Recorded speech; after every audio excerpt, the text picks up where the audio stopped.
Everyone, कैसे हैं आप सब। आई होप आप अच्छे होंगे और अपने घर में सुरक्षित होंगे। और आज हम जिस विषय पर बात करने वाले हैं वो है सांस्कृतिक व शिक्षा का अधिकार यानी कल्चरल एंड एजुकेशनल राइट। तो वीडियो को स्टार्ट करते हैं। जैसा कि आप सब जानते हैं कि हमारे देश में जब संविधान का निर्माण हो रहा था तो उस समय सबसे बड़ी चुनौती, सबसे बड़ा विवाद था कि अल्पसंख्यकों के क्या क्या अधिकार होने चाहिए। उनमें से कई संविधान निर्माता ये भी कह रहे थे कि अब अल्पसंख्यक लोग है ही नहीं, वो देश के विभाजन के बाद पाकिस्तान चले गए, तो अब अल्पसंख्यकों की मांग क्यों हो रही है, अब अल्पसंख्यकों की मांग संविधान सभा में क्यों हो रही है। लेकिन कई संविधान निर्माताओं का ये मानना था कि अभी भी हमारे देश में अल्पसंख्यक लोग हैं, उनकी एक अपनी भाषा, अपनी एक लिपि, अपनी संस्कृति, अपना खान पान है, जिसका रक्षा करना हमारा क्या है, दायित्व है, जिसकी रक्षा करना हमारा दायित्व है। तो उसी को ध्यान में रखते हुए अनुच्छेद 29 व 30 में अल्पसंख्यकों की रक्षा का प्रावधान किया गया है। तो जिसको हम स्टार्ट करते हैं।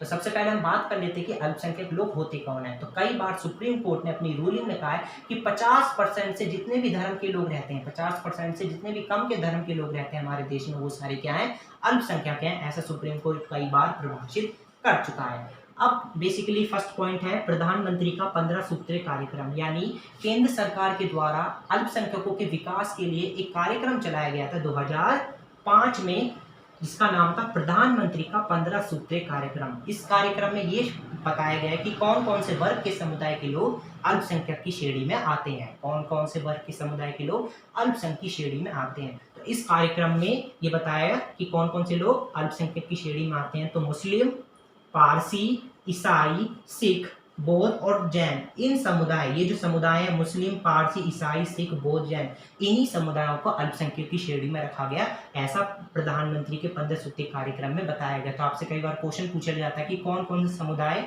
अल्पसंख्यक की श्रेणी में आते हैं। तो मुस्लिम, पारसी, ईसाई, सिख, बौद्ध और जैन ही अल्पसंख्यकों की श्रेणी में आते हैं।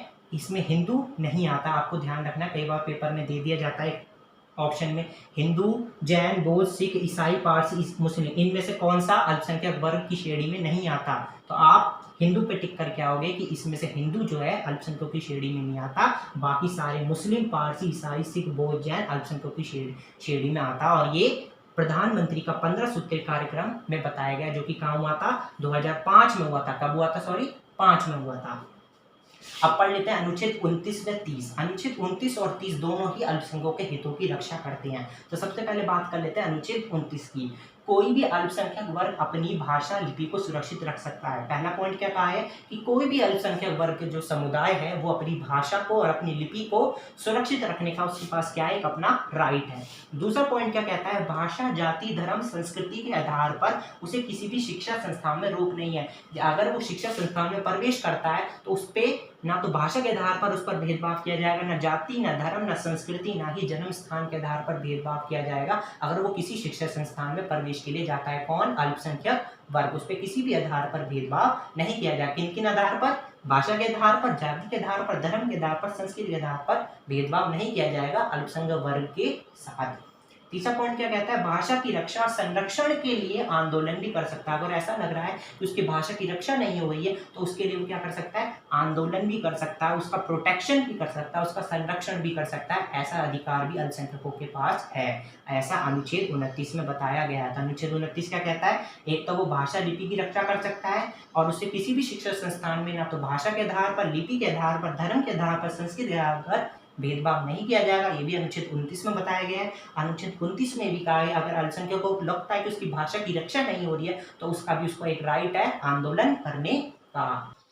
अब हम पढ़ लेते हैं अनुच्छेद 30 को। तो अनुच्छेद 30 में क्या कहा गया कि सभी अल्पसंख्यक चाहे वो धर्म पर आधारित हो या भाषा पे, उन्हें अधिकार प्राप्त है कि वे अपनी इच्छा से शिक्षा संस्थाओं की स्थापना कर सकते हैं। यानी अल्पसंख्यकों को भी शिक्षा संस्थाएं खोलने का व उनका प्रबंध करने का अधिकार प्राप्त है। ऐसा अनुच्छेद 30 में कहा गया है कि वो अपनी मर्जी से शिक्षा संस्थाएं को खोल भी सकते हैं, वह उनका मैनेजमेंट यानी प्रबंध भी कर सकते हैं। अनुच्छेद 30 का सेकंड पॉइंट क्या कहता है कि राज्य के द्वारा शिक्षा संस्थान को सहायता देते समय शिक्षा संस्थान के प्रति इस आधार पर भेदभाव नहीं किया जाएगा कि वह अल्पसंख्यक है। यानी राज्य का मतलब सरकार जब भी किसी भी शिक्षा संस्थान को, जो अल्पसंख्यकों द्वारा जो खोली गई शिक्षा संस्थाएं, उनमें राज्य यानी सरकार किसी भी प्रकार की सहायता प्रदान करती है तो वो किसी भी आधार पर भेदभाव नहीं करेगी। यानी राज्य के द्वारा कोई भी सहायता दी जाती है शिक्षा संस्थाएं में तो उसमें किसी भी आधार पर भेदभाव नहीं किया जाएगा।